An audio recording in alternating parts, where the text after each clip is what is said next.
Hello, guys. This is Sir Mac, and how are you guys? Today, we'll be starting with the next chapter of deformation of solids. Well, guys, हम लोगों ने last class तक work energy power को complete कर लिया था.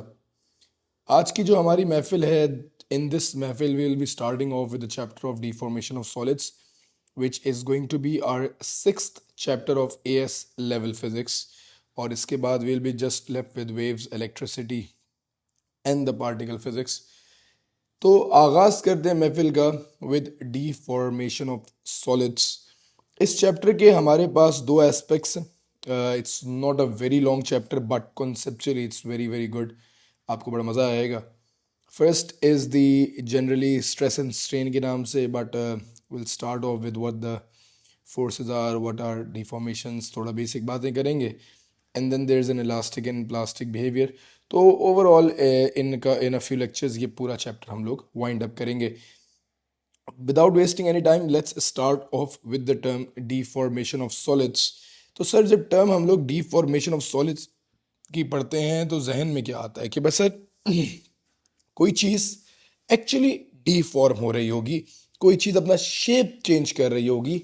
The thing is suppose to actually like be a little deformed, compressed, stretched, bent, shear. तो कोई भी उसमें पॉसिबिलिटी हो सकती है.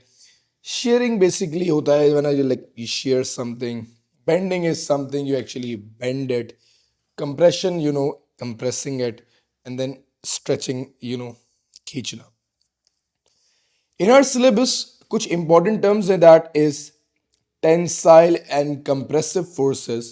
तो पहले इस बात को समझना बड़ा ज़रूरी है कि अगर किसी ऑब्जेक्ट के ऊपर इनवर्ड फोर्सेस लग रही होती हैं तो उसको कंप्रेसिव फोर्स का नाम दिया जाता है.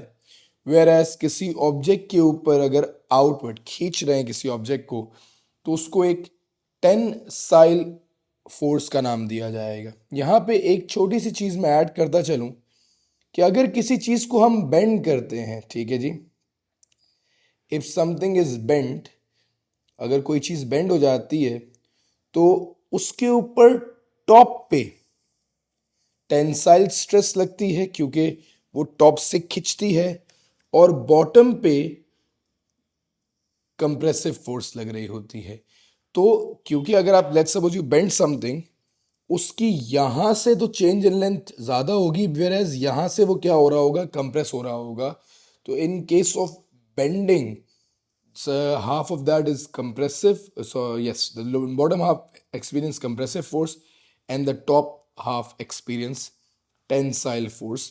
ये हमारी कुछ बेसिक अंडरस्टैंडिंग हो गई रिगार्डिंग डिफॉर्मेशन की अंडरस्टैंडिंग कि सर किस तरीके से ये काम कर रहा होता. अच्छा, अब सर टर्म आती है हमारे पास एक्सटेंशन की.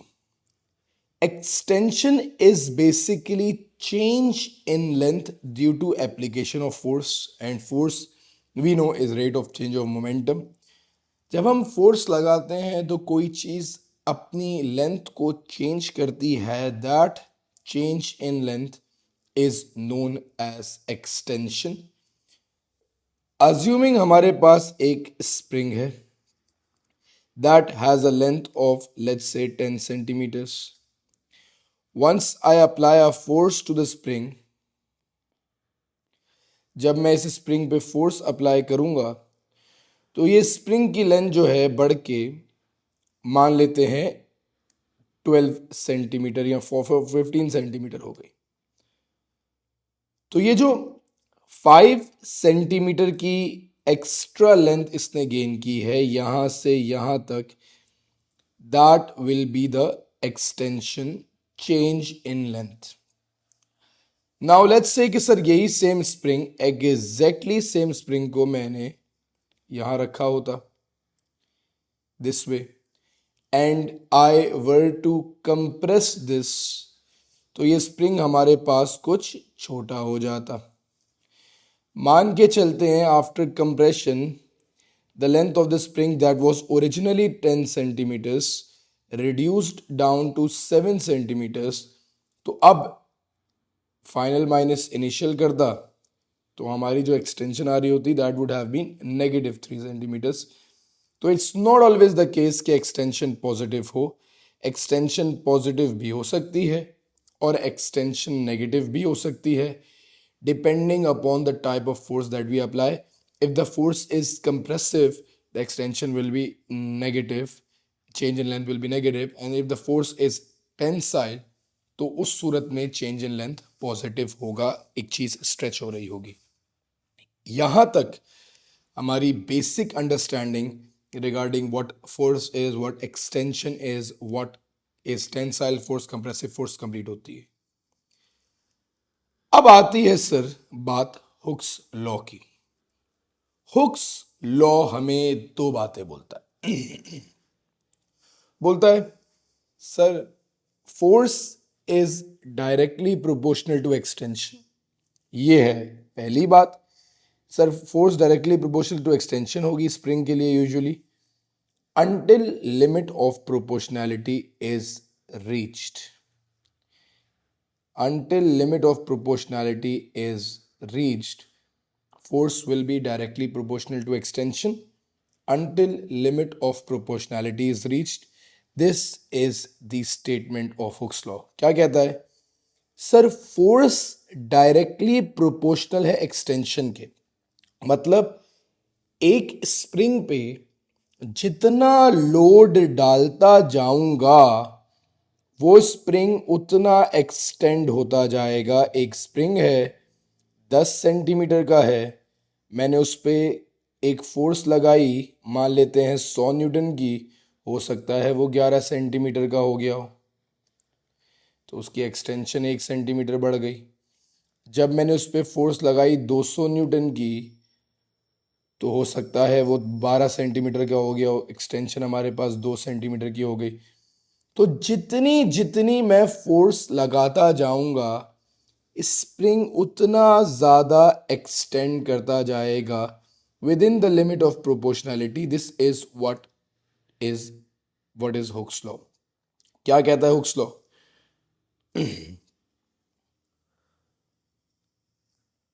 हुक्स लॉ हमें ये कहता है कि सर जब एक सेकेंड, लेट्स सपोज यहाँ पे हमारे पास फोर्स है और यहाँ पे हमारे पास एक्सटेंशन है, एक स्प्रिंग है जिस पे फोर्स जब 0 न्यूटन थी तो एक्सटेंशन भी 0 न्यूटन थी. जब फोर्स 10 न्यूटन की लगाई एक्सटेंशन 2 सेंटीमीटर की हो गई, 0 सेंटीमीटर ही थी या मिलीमीटर थी वट. जब फोर्स 20 न्यूटन की लगाई तो एक्सटेंशन 4 सेंटीमीटर हो गई. जब फोर्स हम लोगों ने 30 न्यूटन्स की लगाई तो एक्सटेंशन 6 सेंटीमीटर हो गई. 40 न्यूटन्स की लगाई तो एक्सटेंशन 8 सेंटीमीटर हो गई. बट हमने जब 50 न्यूटन्स की लगाई तो एक्सटेंशन 11 सेंटीमीटर की हो गई. Trend change. तो जितनी जितनी से मैं फोर्स बढ़ा रहा था उतनी उतनी एक्सटेंशन बढ़ रही थी, डायरेक्टली प्रोपोर्शनल थी. But there comes a point जिस पे जैसे ही मैंने फोर्स 40 से 50 की तो ऑल्दो 10 होना चाहिए था, बट एकदम क्या हो गई 11. तो यहां पे हमारे पास क्या आ गया? चेंज आ गया, change in trend. Change in trend का मतलब अब वो डायरेक्टली प्रोपोर्शनल नहीं रहा. Now the spring is not directly proportional. That means कि ये वो पॉइंट है, 8 सेंटीमीटर के बाद कोई ऐसा पॉइंट है जहां पे अब स्प्रिंग हुक्स लॉ अबाय नहीं कर रहा. फोर्स एक्सटेंशन से डायरेक्टली प्रोपोर्शनल नहीं है. तो अगर एक हुक्स लॉ का जनरल ग्राफ आप लोगों के सामने प्लॉट करता तो आप लोग इस बात को रियलाइज करते कि अगर मैं I would have put force over here and extension over here, तो it would have been a straight line. 10 newton पे अगर लेट्स सपोज हमारे पास 2 सेंटीमीटर है, 20 पे 4 है, 30 पे 6 सेंटीमीटर है, 40 पे जो है हमारे पास जो है लेट्स अज्यूम 8 सेंटीमीटर है. तो there would have been a point after 40 जो अब जब मैं 50 पहुंचा हूं तो वो 10 की जगह 11 सेंटीमीटर हो गई है. The graph basically took a turn.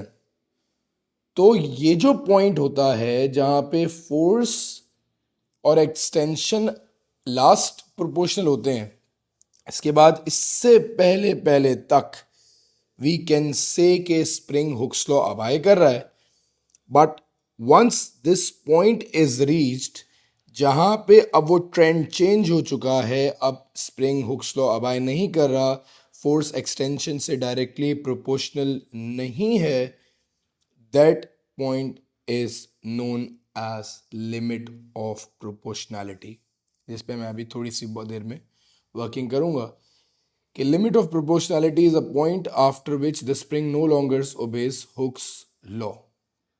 अभी इसको लिखेंगे भी, ठीक है, परेशान नहीं हो। अच्छा, ये आपने बेटा हुक्स लॉ की जनरल अंडरस्टैंडिंग देख ली, force directly proportional to extension है।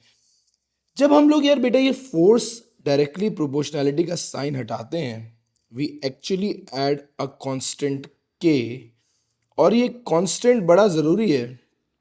ये कांस्टेंट कहलाता है spring constant, that is generally measured in either newton metres, newton centimetres, newton millimetres, but ये हमें बताता है कि how much force is needed for unit extension. Spring constant is basically force per unit extension. Force per unit extension हमारे पास spring constant है, और actually में ये हमें स्प्रिंग की स्टिफनेस बताता है, रिजिडनेस बताता है, मतलब ये कितनी फोर्स इंड्योर कर सकता है फॉर अ स्मॉल और यूनिट एक्सटेंशन। कुछ स्प्रिंग्स बहुत मजबूत होते हैं, कुछ स्प्रिंग्स मजबूत कम होते हैं, they can easily B stretched, उनका स्प्रिंग कांस्टेंट कम होगा, और जो स्प्रिंग्स बहुत हार्ड रिजिड होंगे उनका स्प्रिंग कांस्टेंट ज़्यादा होगा। लेट्स अज्यूम मेरे पास दो स्प्रिंग है, एक स्प्रिंग ए है दैट इज मोर रिजिड, और स्प्रिंग बी है that is less rigid. Spring A का स्प्रिंग कांस्टेंट जो है that is 1020 newtons per millimetre, और स्प्रिंग बी का that is 300 newtons per millimetre.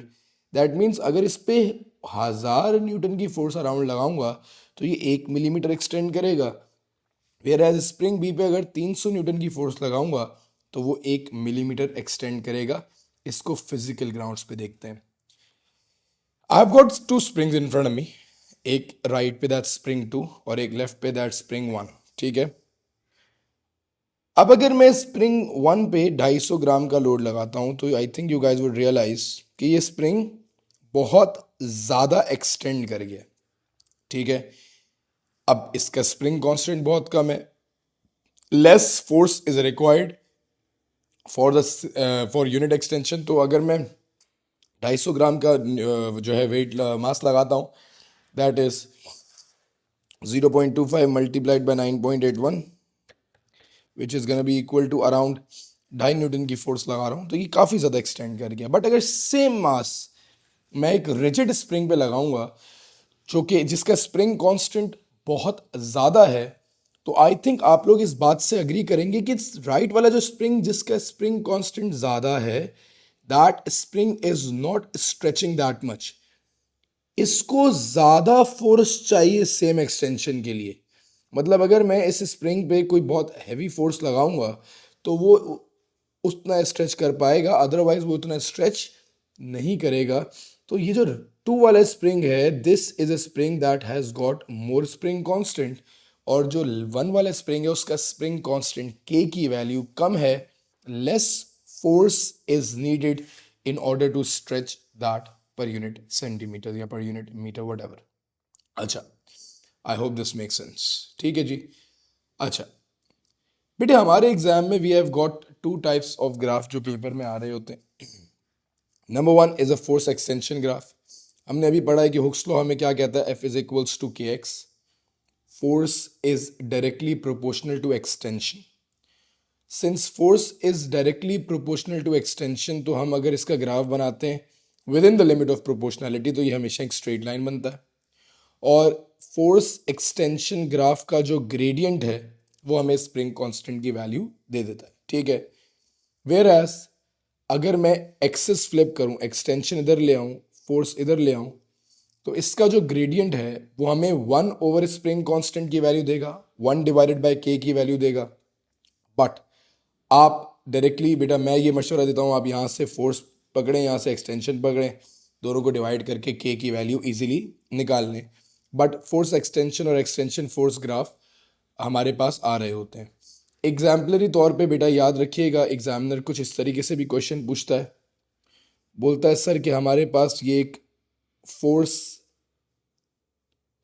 Extension graph है, we have got 1 A B C, ये A B C सबसे ज्यादा stiff कौन सा है? तो आप बोलेंगे जिसके के की वैल्यू सबसे ज्यादा होगी उसकी स्टिफनेस सबसे ज्यादा होगी। सिंस फोर्स एक्सटेंशन ग्राफ का ग्रेडियंट हमें स्प्रिंग कांस्टेंट देता है, तो जिसका ग्रेडियंट सबसे ज्यादा होगा that would be the steepest, वो that would be the more hardest spring. तो ए जो होगा ये हार्डेस्ट स्टिफेस्ट होगा, जिसका जो हमारे पास सबसे ज्यादा स्टिफ होगा। ठीक है, similar question, exactly same question examiner MCQs में पूछे और आपको देयर आर 4 अगेन ABCD हो, बट इस केस में एक्सटेंशन इधर रखी हुई हो और फोर्स इधर रखी हुई हो, और आपसे दोबारा यही क्वेश्चन पूछे कि सर हमारे पास ग्राफ है ABC, और आपको बोले सर कि इन तीनों में सबसे ज्यादा कौन सा स्प्रिंग स्टिफ है, अब आप याद रखेंगे कि C वाला ज़्यादा स्टिफ है, क्योंकि अगर आप इसको गौर से देखें तो आप वैसे तो 1/k आता है, बट फिर भी क्योंकि वैल्यूज़ नहीं होंगी इतना याद नहीं रहेगा, बट यू कैन रियलाइज कि इसको काफ़ी ज़्यादा फोर्स चाहिए, बहुत ज़्यादा फोर्स की वैल्यू हाई है फॉर अ स्मॉल एक्सटेंशन, तो इसकी रिजिडनेस ज़्यादा होगी, ये ज़्यादा स्टिफ होगा, इसका स्प्रिंग कांस्टेंट ज़्यादा होगा। मूविंग ऑन, एक क्वेश्चन हमारे पास था, मैंने कहा चलें इसको देख लेते हैं। The extension force graph of the spring is shown, what is the spring constant of the spring. तो मैंने हमेशा बोला है कि आप ऑल्दो 1/, ग्रेडियंट ठीक है, बट आपने यहाँ से पॉइंट उठाया, फोर्स हमारे पास 6 है, एक्सटेंशन हमारे पास 15 सेंटीमीटर्स है, आपने कहा K इज इक्वल्स टू या F is equals to KX है, तो आप लोगों के दोबारा कर रहा हूँ, देखिएगा force over extension spring constant की वैल्यू दे देती है, force is 6 Newton, extension will B 15 exponent -2 centimetre को मीटर में कन्वर्ट किया है, when you would divide that आपकी वैल्यू आ जाएगी 40 Newton's per millimetre. I hope this make sense. Before ending the lecture एक छोटा कॉन्सेप्ट मैंने और कराना था, दैट इज कि अगर न्यूटन पर सेंटीमीटर से न्यूटन पर मीटर में जाना हो, सुनिएगा, न्यूटन पर सेंटीमीटर से न्यूटन पर मीटर में जाना हो तो you multiply the value by 100। Centimetre से मीटर में जाने के लिए आप डिवाइडेड बाय 100 करते हैं, दैट्स नो क्वेश्चन, ठीक है, सही है। बट 1/, सेंटीमीटर से 1/, मीटर में जा रहे हैं, न्यूटन पर सेंटीमीटर से न्यूटन पर मीटर में जा रहे हैं, you have to multiply the value by 100। This is the first lecture for deformation of solids. हम लोगों ने कुछ बेसिक अंडरस्टैंडिंग डेवलप की, रेजिस्टेंस वगैरह के ऊपर बात की।